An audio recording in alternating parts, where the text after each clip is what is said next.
What? Who? Oh, I must have dozed off. Perhaps we need a spot of tea to wake us up. What do you say, Rufus?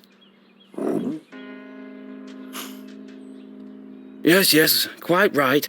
Better get back to work. This book won't write itself. Maybe I should start somewhere easier. I'll come back to the prologue later. The sun rose over another perfect day in picturesque Arthurton.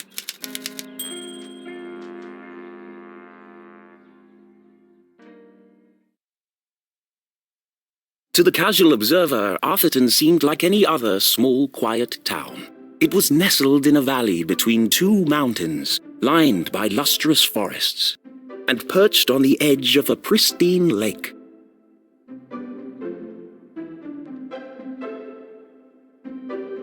It had a main street with all the essentials, including a place to sip coffee. It had schools, a college, a church, and a police station. It even had a museum no one ever visited. It was the kind of place you might find anywhere on your travels. Typical, maybe even forgettable. But there was one thing in Arthurton that was unlike any other town in the whole world. Actually, it was a girl. Her name was Jenny LeClue. And she was the world's greatest detective.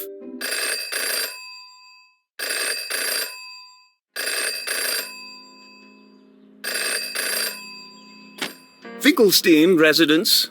Oh, hello, Glenda. Yes, he said he might ring. Okay, patch me through then.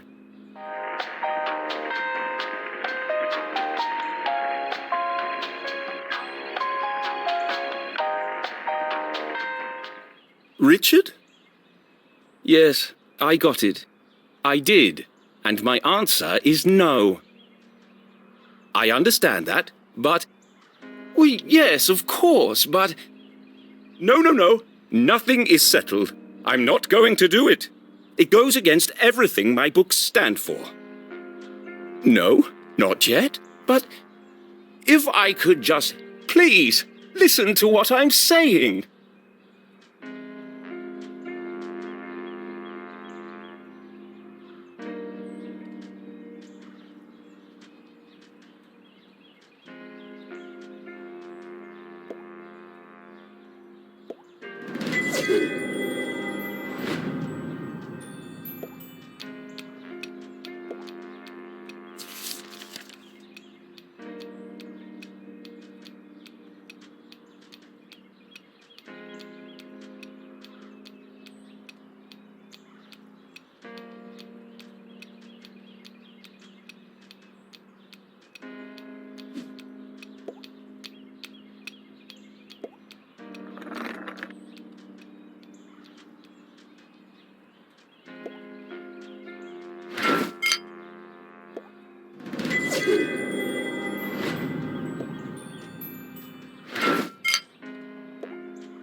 You don't understand what you're asking for. You want me to turn Jenny's world upside down? Kill off my characters and destroy everything I've built over the last 30 years? Fine. I'll give you what you want. But I warn you, I'm a stream of consciousness writer. And you have unleashed my fury. Good day, sir.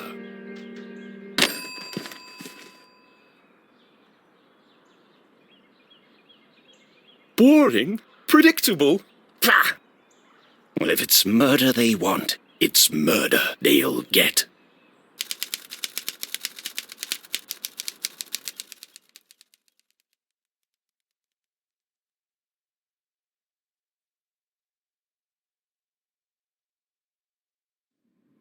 It should have been another perfect day in Arthurton. But today was different. And nothing would ever be the same again. To begin with, Jenny LeClue was dead.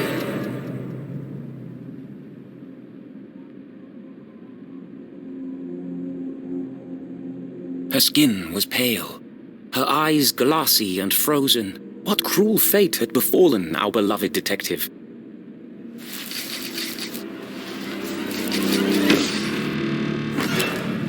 No! Never move the victim! Mrs. LeClue, she's doing it again. Jenny LeClue. You are a dead body. Dead bodies don't talk.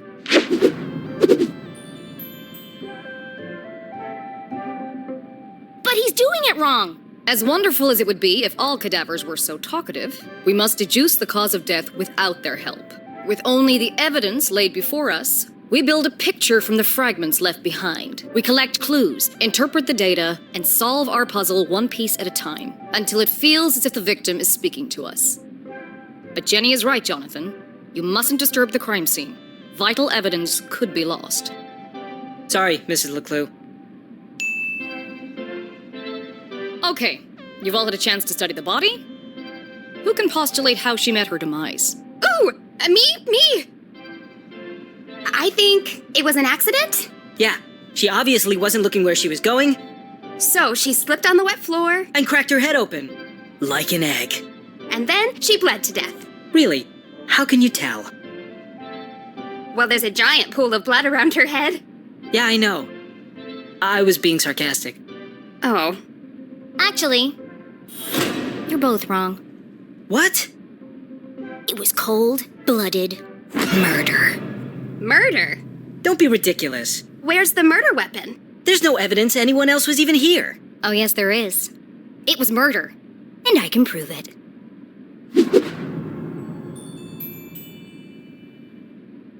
Jenny had read all the books. She'd absorbed all her mother's teachings. But there was nothing quite like getting your hands dirty. How many people get the chance to solve their own murder? The first step in any good deduction was collecting evidence. Seemingly insignificant details could provide a vital piece of the puzzle. First, I'll search the crime scene for clues. Then she'd analyze the data and finally... Deduce the real cause of death.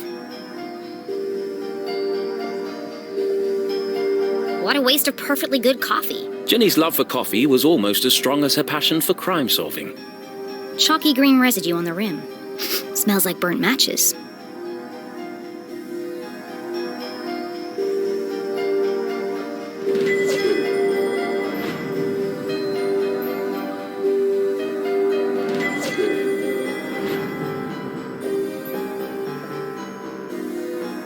The victim has a green smudge on her lips. It's not lipstick.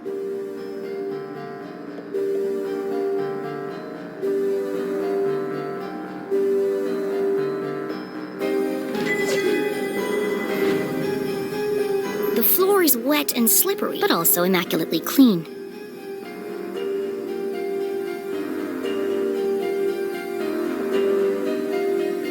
Approximately 8 sizes too big, and covered in mud. Jenny's blue sweater was scruffy and quite uncomfortable, but her grandmother had knitted it, and so it was her favorite. The more it itched, the closer she felt to her.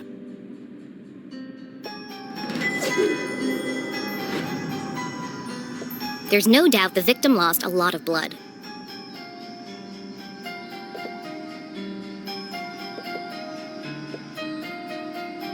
Without her trusty bifocals, Jenny couldn't see the nose in front of her face. They were her window to the world, and the lens through which she focused her keen detective vision.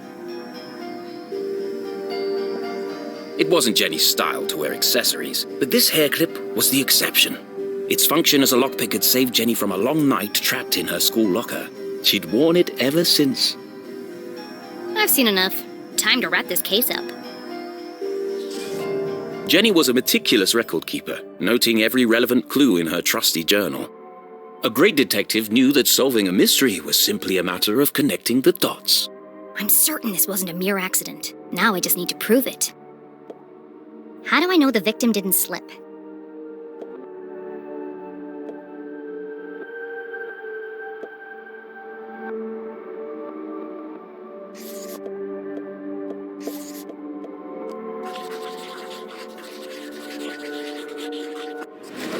The victim's boots are filthy. They should have left big muddy footprints on the floor. So where are they?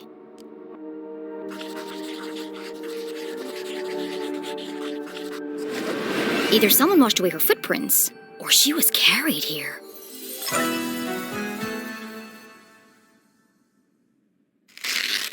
Okay, that proves she didn't slip. So how did she actually die? What was the real cause of death?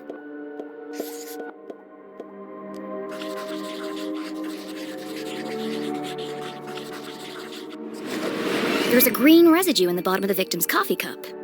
It smells of burnt matches. Phosphorus. Also found in common garden fertilizer.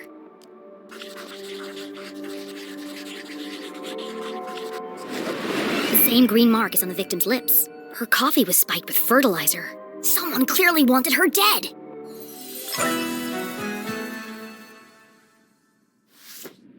Ah, the case of the dead lab assistant. Gone before her time. Was it poison? Yes. A blow to the head? Yes. An accident? Certainly not. No footprints in an unshattered mug? She was killed somewhere else and carried here. This is the story of a scorned ex-lover. Jenny? The gardener enacting his revenge. Jenny! A deadly brew of fertilizer and caffeine coursing through the veins. That's quite enough, thank you.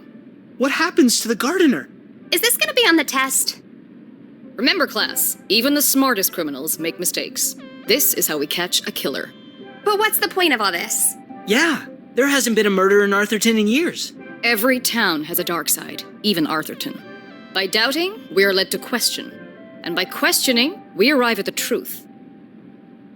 Okay, that's all for today. Don't forget, next class is our field trip to the morgue. So have a light lunch.